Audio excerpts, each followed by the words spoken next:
of the Foreign Relations Committee, Senator Bob Menendez of New Jersey. Senator, thanks for joining us. First of all, just your response to this remarkable op-ed from Vladimir Putin that doesn't seem to be exactly on message with what I thought was being agreed to.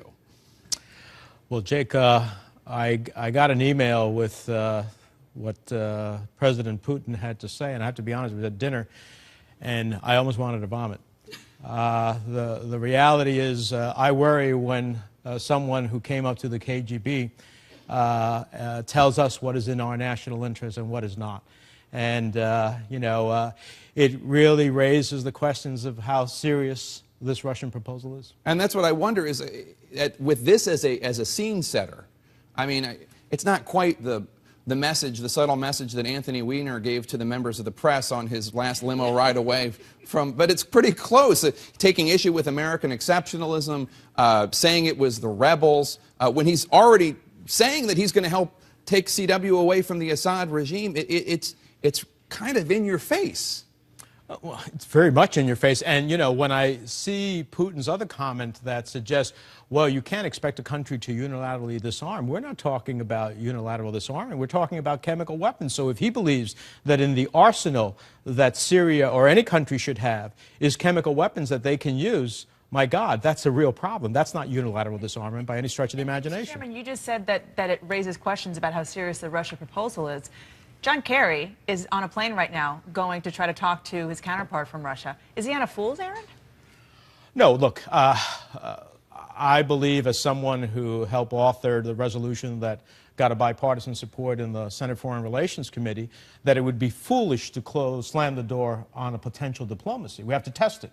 But all of the indicators from Russia beginning to back off of a Security Council resolution, which is the only confirming way that we'll know whether this is serious, to this latest op-ed piece, to the suggestion that unilateral disarmament means ability to use chemical weapons, that's a real serious consequence to the validity of this offer and the sincerity of it. But look, we have to test it. And I think we have to test it both for at home and abroad. But so is the Security Council resolution, can I nail you down on that? A Security Council resolution is what you must agree to, because the Russians in the past have agreed to have Iran abandon their nuclear weapons and then backed off of that. The Russians also agreed to a similar proposal to allow nuclear enrichment in their country for Iran and then backed off of that as well, wouldn't include teeth. So if they agree to this and then Syria balks, how should the rest of the world enforce it?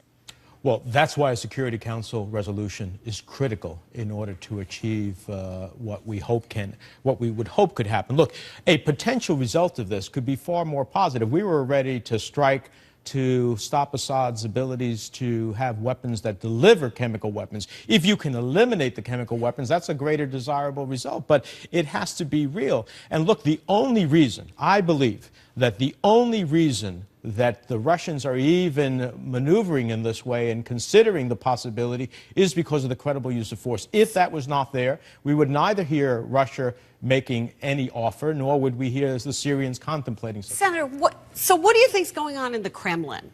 Here they are. Your guess is as good as mine. Well, but your guess is probably better than mine. So let me ask you, what's going on? I mean, they get together and say, well, let's write this op-ed for the New York Times and play to public opinion, which is against President Obama, and divide America even more.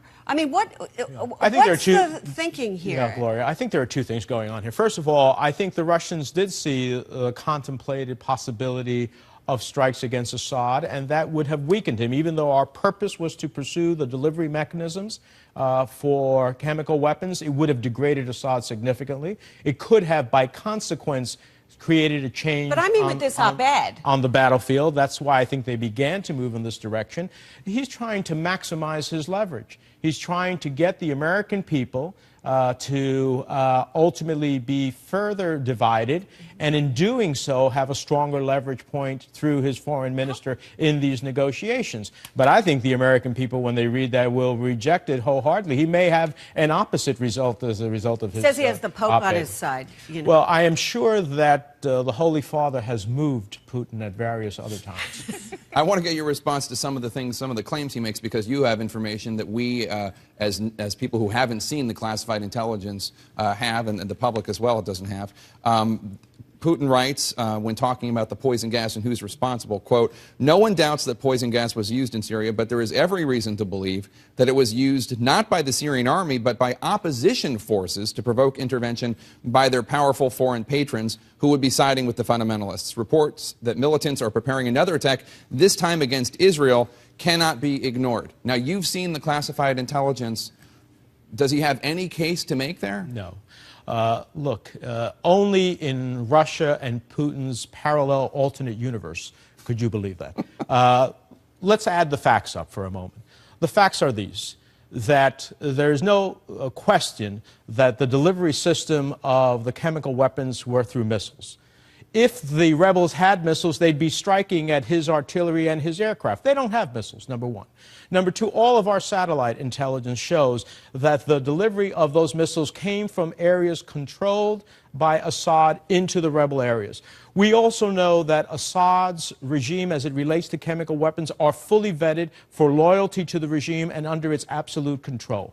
And we know basically that access to chemical weapons does not exist at this point in time among the rebels. So if you add up all of those facts, you can clearly understand that Putin's position is out of the realm of believability. But Senator, you just talked about Putin's parallel alternate universe. Mm-hmm. It's his universe, and we're living in it right now. I mean, isn't that the reality that we are and that's part of what he was trying to say in his op-ed.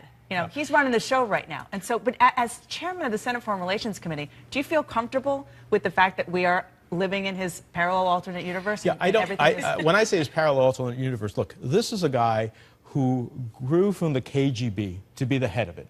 And he is still, from my perspective, still very dominated in his mind by KGB and the desires for a greater Russia. So that's what I mean by his parallel alternate universe. He's very conniving. He's very calculating. At the end of the day, I think the world, however, needs to see that challenge. Many of my colleagues who are ambivalent about the declaration of the use of force want to see a diplomatic track to be pursued, and this is an opportunity to do that. He has all the leverage right now, doesn't he? He supplied all those weapons to Assad that you're talking about. For 30 years he's been supplying those weapons. Why do we think he'd be motivated to get him to turn them over? Well, I think that there is a clear understanding, and this is why the credible use of military force needs to continue to be on the table. Because that only it came on the table. Let me finish the first answer, and then I'll go to the second.